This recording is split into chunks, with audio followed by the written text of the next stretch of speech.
Welcome to Slavic Voice. I'm Victor. And I'm Mila. In today's episode, we explore a fascinating and often misunderstood aspect of Balkan history with our title, Balkan Mystery.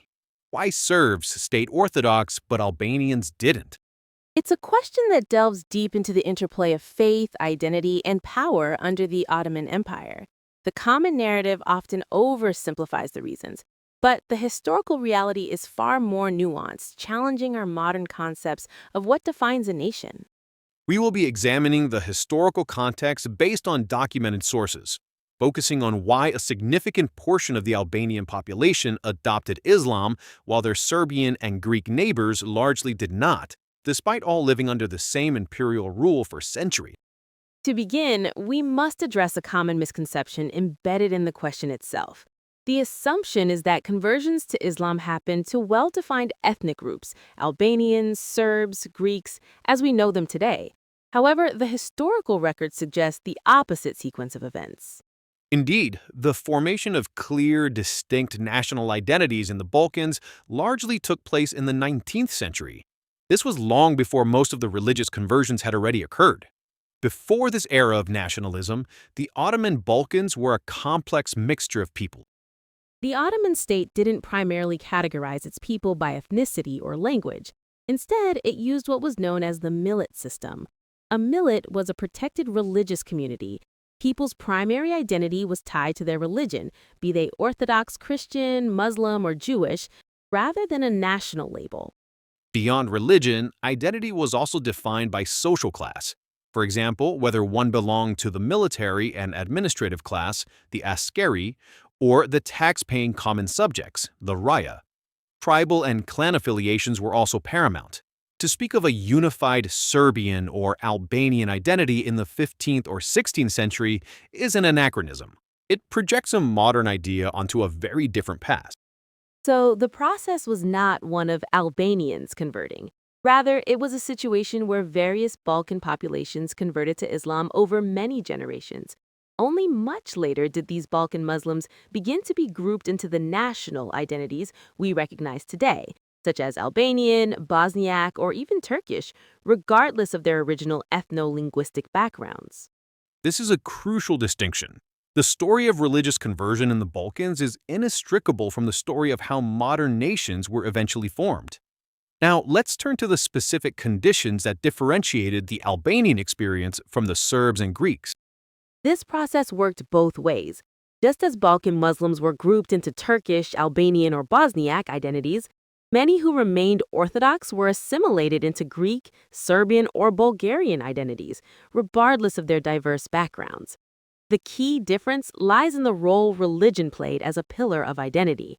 For medieval Serbs, Greeks, and Bulgarians, their sense of peoplehood was intrinsically linked to their national Orthodox churches. Being a Serb was synonymous with belonging to the Serbian Orthodox Church.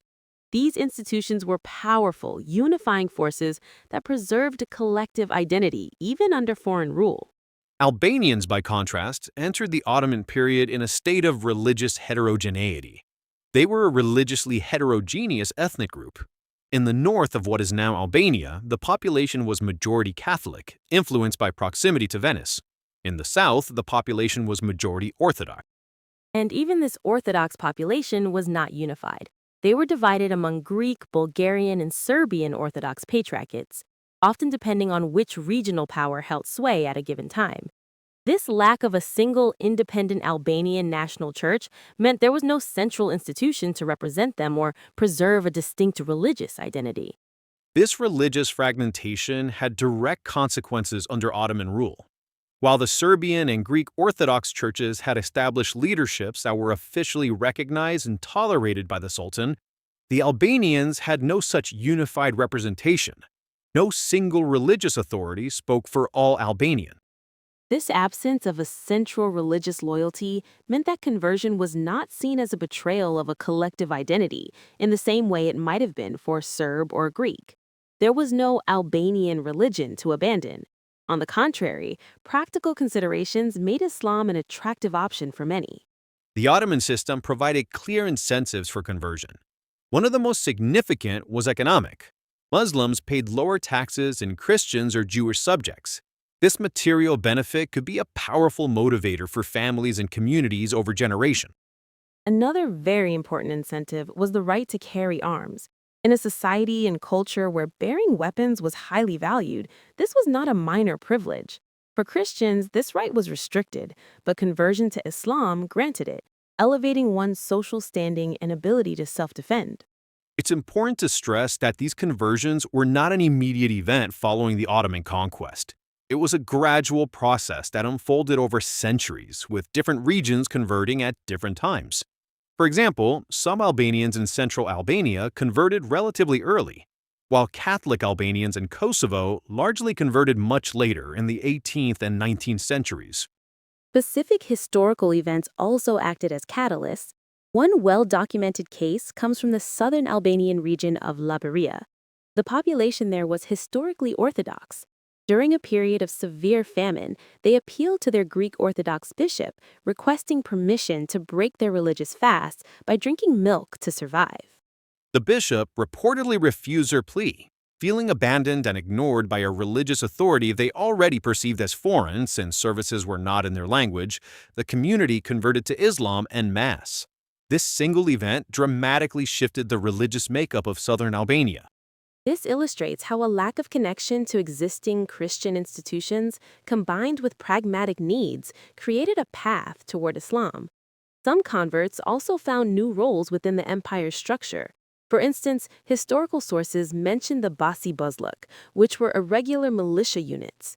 These forces were composed of various ethnic groups, and their ranks included Albanians and others who had converted to Islam.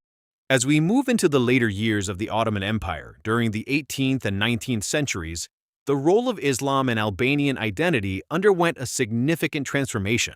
What had once been the religion of the empire became a marker of distinction against rising nationalist movements among their Christian neighbors. It's a fascinating historical irony. In areas with mixed populations like Kosovo and modern-day North Macedonia, being Muslim became a primary way for Albanians to assert an identity separate from the Orthodox Serbs, Bulgarians, and Macedonians. In this context, Islam functioned as a bulwark against assimilation. This complex religious history profoundly influenced the Albanian national awakening known as the Relinja. Unlike in neighboring countries where nationalism was tied to a single church, Albanian nationalism had to bridge religious divides. The movement's leaders promoted a secular identity where being Albanian was more important than being Muslim, Catholic, or Orthodox. As a result, religious diversity became enshrined as a national virtue. The idea that the religion of the Albanian is Albanianism became a foundational principle. Today, for the vast majority of Albanians, the specific faith of a fellow countryman is considered secondary to their shared national identity. So, to summarize the answer to our central question, the reason why many Albanians became Muslim, while Serbs and Greeks largely did not, is multifaceted. It begins with the fact that religious conversions largely happened before the creation of modern national identities. The crucial factor was the pre-Ottoman religious landscape. Albanians were religiously divided, lacking the unifying national church that served as a cornerstone of Serbian and Greek identity. This made the population more receptive to religious change.